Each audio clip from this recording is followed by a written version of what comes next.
If you like your coffee hot, let me be a coffee pot. Je ne t'avais pas vu depuis 1 an. Depuis le jour où tu as porté notre bateau hors de l'eau. Je suis ravie de croiser à nouveau ton chemin. T'emballe pas. Vous aurez pas plus de contact que ça, donc oublie. On fait acte de présence, mais ça s'arrête là, compris? Je n'en demande pas davantage. Aujourd'hui est un grand jour. Le port est enfin terminé. Nous sommes prêts à recevoir nos tout premiers invités officiels. La délégation d'Izul, le seul pays allié de l'île du Paradis. Menée par Kiyomi Azumabito, ministre plénipotentiaire. Tu peux me dire si tu as déjà vu ce blason quelque part? C'est pas vrai. Il faut que tu lui montres, Mikasa. Tu crois? Ma mère m'a toujours dit de ne la révéler à personne. Quand on était petit, tu me l'as bien montré à moi. Je pense que le moment est venu. Vas-y.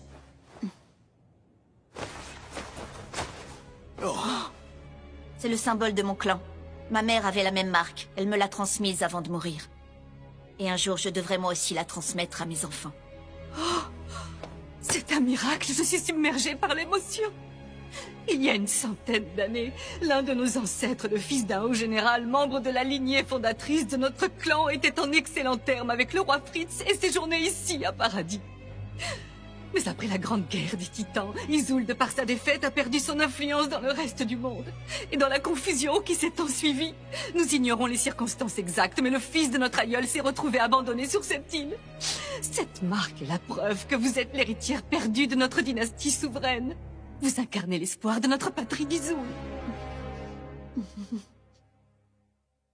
Est-ce que je suis le seul à ne pas bien saisir ce concept de patrie? Y a rien à saisir. Peu importe, tant qu'Izul peut nous être bénéfique. Vous croyez que ça pourrait être un piège? Possible. Le mieux, ça serait de demander l'avis de Yelena. Non, c'est exactement ce qu'ils espèrent, vous voyez pas? En tout cas, une chose est sûre. Oh. Aux yeux du monde au-delà de la mer qui vient de s'ouvrir à nous, nous ne sommes guère plus évolués que des enfants qui apprennent à marcher. Pour l'instant, contentons-nous d'écouter en silence. Dis donc, cette marque-là, pourquoi tu ne l'avais montrée qu'à Eren? Hein? Je n'avais jamais vu ton poignet avant. Tu n'avais jamais enlevé ton bandage?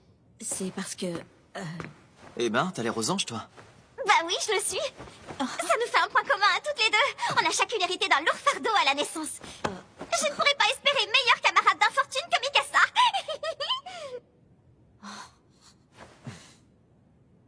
Nous sommes en train de vivre un jour historique pour nos deux pays. Et je tiens à souligner que cette rencontre n'aurait pas pu avoir lieu sans Sig Yeager. C'est grâce à lui que nous sommes réunis aujourd'hui.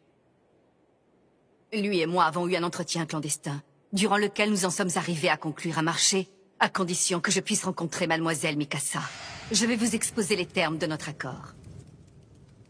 Avant de commencer, j'ai quelque chose à vous montrer. Mais c'est...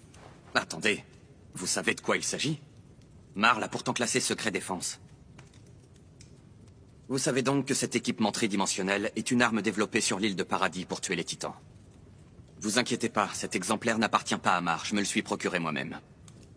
Il est à vous, je vous l'offre. Mais sachez que pour pouvoir fonctionner, cette arme nécessite un combustible particulier. Il est extrêmement précieux. On l'appelle la roche explosive gelée. Ce minerai n'a été découvert que sur Paradis. Nous savons encore peu de choses à son sujet. Vous devriez en trouver des résidus à l'intérieur de l'appareil. En échange de notre coopération avec l'île du Paradis, Sig Yeager nous a promis l'accès à cette ressource précieuse, qui pourrait bien rendre à notre pays sa grandeur d'antan. Il aurait été difficile